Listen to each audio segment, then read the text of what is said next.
अब बढ़ते हैं आगे खबर पर, जहां पर सरकार ने राज्यसभा में लिखित जवाब में बताया कि सेंट्रल आर्म्ड पुलिस फोर्स और असम राइफल्स में कांस्टेबल और राइफलमैन के पदों पर अग्निवीरों को 10% आरक्षण दिया जा रहा है। गृह राज्य मंत्री ने यह भी बताया कि अग्निवीरों को आयु सीमा और फिजिकल टेस्ट से भी छूट दी गई है।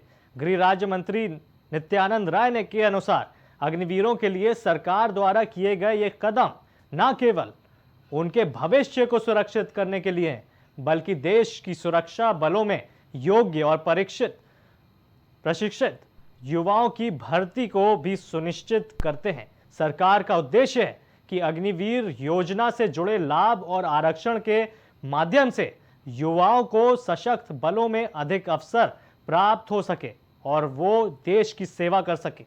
अब आपको दिखाते हैं कि क्या है पूरे इस टीवी स्क्रीन पर, आपको दिखाते हैं अग्निवीरों के लिए क्या बड़ा फैसला सरकार ने लिया है। आपको दिखाते हैं कि जहां पर अग्निवीरों के लिए गृह मंत्रालय का जो बड़ा फैसला है, बीएसएफ और सीआईएसएफ भर्ती में 10% मिलेगा आरक्षण, आयु सीमा में 5 साल की छूट दी जाएगी। वहीं बीएसएफ, सीआईएसएफ, एसएसबी और आरपीएफ में 10% आरक्षण दिया जाएगा। आपको फिर से पढ़ाते हैं, बताते हैं कि क्या इस आरक्षण में कितना कुछ मिलने वाला है, जिसमें अग्निवीरों के लिए जब वो फॉर्मर अग्निवीर जब वहां से निकल के बाहर आएंगे तो उनको कितने % आरक्षण मिलेगा। बीएसएफ और सीआईएसएफ भर्ती में 10% आरक्षण दिया जाएगा। आयु सीमा में 5 साल की छूट दी जाएगी। बीएसएफ, सीआईएसएफ, एसएसबी और आरपीएफ में 10% आरक्षण दिया जाएगा। और ये बहुत बड़ी इस वक्त की खबर है आज की, जब से ये नोटिफिकेशन आई है 10% आरक्षण की।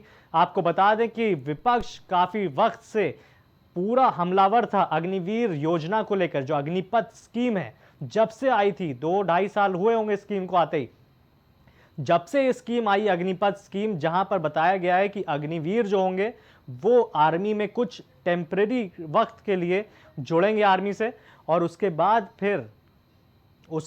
फिर उनको मतलब आर्मी में कुछ लोगों को जोड़ लिया जाएगा, और जो लोग नहीं जोड़ पाएंगे उनको मतलब उससे दूसरे जगहों पर भेजा जाएगा। उसी को देखते हुए बीएसएफ ने ये आरक्षण 10% का निकाला है। आपको बता दें, इस आरक्षण के बाद से लोगों का जो युवा है, जो अग्निपथ स्कीम के जरिए अग्निवीर बनना चाह रहा है, उसके लिए एक कहीं ना कहीं इस चीज़ को मजबूती मिलेगी। क्योंकि जाहिर सी बात है, विपक्ष ने सवाल जो उठाए थे वो ऐसा नहीं है कि उसको दरकिनार किया गया है, ये उन सवालों के लिए भी जवाब है, बहुत बड़ा जवाब है कि अग्निवीर को 10% जब बीएसएफ देगी तो उनके लिए भला होगा। आपको बता दें, 10% पदों पर आरक्षण और आयु सीमा अग्निवीरों को लेकर बीएसएफ का अहम ऐलान है ये। और आपको बता दें, अग्निवीरों को बीएसएफ में 10% आरक्षण मिलेगा। इस खबर के बाद से विपक्ष के लिए बहुत बड़ा ये जवाब है। जहां पर वो सवाल उठाते थे अग्निवीर को लेकर, अब यहां पर 10% आरक्षण मिलेगा। उसके बाद अग्निवीर का भी जो यहां पर पूरे सिस्टम में जाएगा एक आर्मी मैन की तरह, उनको कहीं ना कहीं दूसरी जगहों पर बीएसएफ, आरपीएफ और तमाम ऐसे नोटिफिकेशन में जो बटालियंस हैं, जो अलग अलग फोर्सेस हैं, उसमें मौका मिलेगा, 10% आरक्षण मिलेगा। तो जाहिर सी बात है ये बहुत बड़ा एडवांटेज माना जाता है। क्योंकि देखिए, अगर 10% आरक्षण किसी भी फोर्स में मिलता है तो कहीं ना कहीं इसको बहुत बड़ा एक एडवांटेज माना जा सकता है। और यहाँ पर तो अग्निवीरों को बीएसएफ में 10% रिजर्वेशन आरक्षण। अब देखने वाला यह है कि आगे जब अग्निवीर, अभी तो क्योंकि देखिए यहाँ पर बताया जा रहा है एक्स अग्निवीर को मिलेगा, अभी तक तो जो अग्निवीर होंगे, जाहिर सी बात है ये स्कीम कुछ साल पहले ही आई है, अभी तो उनका कोई टेन्योर भी नहीं खत्म हुआ होगा। लेकिन इस टेन्योर को ख़त्म करने के बाद जब वो आगे कोई दूसरी नौकरी करेंगे, यानी कि उन्हीं सिमिलर फोर्सेस में, वही जो फोर्सेस है उन्हीं की तरह जो देश में फोर्सेस हैं, तमाम फोर्सेस, उनमें जब आरक्षण मिलेगा तो उसमें क्या फ़र्क पड़ता है और कितना फ़र्क पड़ेगा वो भी मैटर करता है कहीं ना कहीं। और ये जो सरकार का कहना है कि इस पर ये डिफेंस को और मजबूत करेगा। ये पूरा जो नोटिफिकेशन आया है और जो आरक्षण जाएगा ये डिफेंस सिस्टम को मजबूत करेगा, सरकार की जो अग्निपथ स्कीम है उसको कहीं ना कहीं मजबूती देगा, क्योंकि जाहिर सी बात है जब ये स्कीम के ज़रिए आपको आरक्षण मिल रहा है तो भाई क्यों नहीं, इसमें कोई दिक्कत तो है नहीं कि आपको आरक्षण मिल रहा है। आरक्षण मिल क्यों रहा है? क्योंकि आप अग्निवीर और अग्निपथ स्कीम के एक हिस्सा रहे, इसलिए आरक्षण मिल रहा है आपको। तो ये बहुत गर्व की बात है।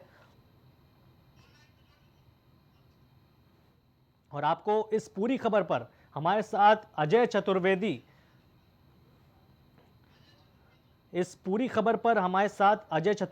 जुड़ रहे हैं। ये पूरी स्कीम के जरिए जो 10% आरक्षण मिल रहा है, इस पर क्या है पूरा मामला, बताइए। अभी आपके कॉरेस्पॉन्डेंट ने बताया कि 10% जो मिला है ये रिजर्वेशन, तो अच्छी खबर है। इसका मतलब जो ये लड़के 4 साल के बाद निकलेंगे उनको एक और ऑप्शन मिल रहा है। And these are the things which are very very important, because they are highly trained people. बहुत अच्छे ट्रेन्ड ये लड़के जाएंगे 4 साल के बाद, बहुत ही मोटिवेटेड होंगे, डिसिप्लिन्ड होंगे। तो इनको सोसाइटी को एब्जॉर्व करने के लिए बहुत से ऑप्शन चाहिए, और उसमें से एक ऑप्शन है कि गवर्नमेंट जॉब। तो ये जो जॉब इनको मिलेगी तो ये बहुत ही देश के लिए भी बहुत अच्छा होगा, इन लड़कों के लिए बहुत अच्छा होगा। तो overall because Agniveer is a scheme जो कि होनी ही चाहिए। ये फौज में एक्चुअली एज घटाने की स्कीम है। तो हमारे जो भी लोग आ रहे हैं फौज में, तो जो हम ऑपरेशंस में हमको यंगर प्रोफाइल चाहिए, तो इसलिए ये अग्निवीर थी। तो लेकिन 4 साल के बाद हमें उनका भी ध्यान रखना है कि उनको बेस्ट ऑप्शंस मिले। तो ये 10% जो एडिशनल रिजर्वेशंस, जो बाकी रिजर्वेशंस हैं, उनको उनके अलावा जो मिल रहा है, मेरे हिसाब से ये बहुत ही एक्सीलेंट इनिशिएटिव है, and I think I welcome it. जी बिल्कुल, ये बहुत बड़ा इनिशिएटिव है, बहुत अच्छा इनिशिएटिव है। और कहीं ना कहीं जनरल साहब, मुझे ऐसा लगता है कि इससे कहीं ना कहीं युवा और जुड़ेगा। इस स्कीम को लेकर कई सवाल उठे थे, लेकिन ये उन सारे सवालों को शायद जवाब भी एक तरीके से। और देखा जाए तो ये भाई 10% आरक्षण आपको क्यों मिल रहा है? क्योंकि मिल इसलिए रहा है क्योंकि आप अग्निवीर और अग्निपथ स्कीम का हिस्सा है। देखिए, एक दो चीजें मैं आपको क्लेरिफाई करूं। जहां तक मेरी इंफॉर्मेशन है कि जो इस स्कीम को यूथ में एक पॉपुलर स्कीम है, जितने भर्ती होने हैं उससे कम से कम 100 गुना ज्यादा बच्चे अपीयर हो रहे हैं टेस्ट में। तो ऐसा नहीं है कि स्कीम में लोग आ नहीं रहे, लेकिन क्या ये देश का एक उन बच्चों के लिए कमिटमेंट है जो इसमें आते हैं। 4 साल के बाद जब वो जाएंगे तो सोसाइटी में किस तरीके से एब्जॉर्ब, आप इसकी एक लॉन्ग टर्म पर्सपेक्टिव देखो कि अगर ये इस तरह से अगले 10-15 साल में हमारे समाज में ऐसे बहुत सारे बच्चे होंगे जो कि वेल ट्रेन्ड होंगे, वेल डिसिप्लिन होंगे, तो जो एक डिसिप्लिन का माहौल समाज में है जी वो खत्म होगा। जी अजय चतुर्वेदी साहब, ये गवर्नमेंट ऑफ इंडिया बिल्कुल, और जो जिन्होंने भी किया है वो बहुत ही धन्यवाद के पात्र हैं, and I think I welcome this system. जी बिल्कुल, अजय चतुर्वेदी साहब का यही कहना है कि स्कीम पर जो अब रिजर्वेशन मिलेगा इसके ज़रिए युवाओं को, उससे कहीं ना कहीं मजबूती आएगी। आर्मी में लोग और ज़्यादा बढ़ चढ़ के भी जाएंगे और अग्निवीर से भी जुड़ेंगे। और अब देखेंगे कि अब जब आगे 3-4 साल बाद जब यहाँ से लोग एक्स अग्निवीर बनेंगे, उसके बाद से जब इनको ये 10% मिलेगा, उसके बाद क्या होगा। बहुत बहुत धन्यवाद अजय चतुर्वेदी जी। वहीं नेपाल के काठमांडू में त्रिभुवन अंतर्राष्ट्रीय एयरपोर्ट पर खतरनाक प्लेन क्रैश होने से हड़कंप मच गया। आपको बता दें कि प्लेन में कुल 19 यात्री सवार थे, जिनमें से 18 लोगों की दर्दनाक मौत हो गई। बताया जा रहा है कि प्लेन टेक ऑफ से ही उसी रनवे पर फिसल गया, जिसकी वजह से एक खतरनाक हादसा हुआ। बता दें कि हादसे में एक पायलट सुरक्षित बच गया है, लेकिन उसका इलाज अभी चल रहा है। बताया जा रहा है कि प्लेन काठमांडू से पोखरा जा रहा था। जानकारी के मुताबिक प्लेन सौर्य एयरलाइंस का था। शुरुआती रिपोर्ट्स से पता चलता है कि विमान टेक ऑफ के दौरान रनवे पर फिसल गया, जिसके कारण वो भीषण हादसा हो गया। हादसे के बाद प्लेन से आग के गोले निकलते दिखे। हादसे के बाद नेपाल के प्रधानमंत्री समेत तमाम प्रशासन ने इस घटना की पूरी निरीक्षण की।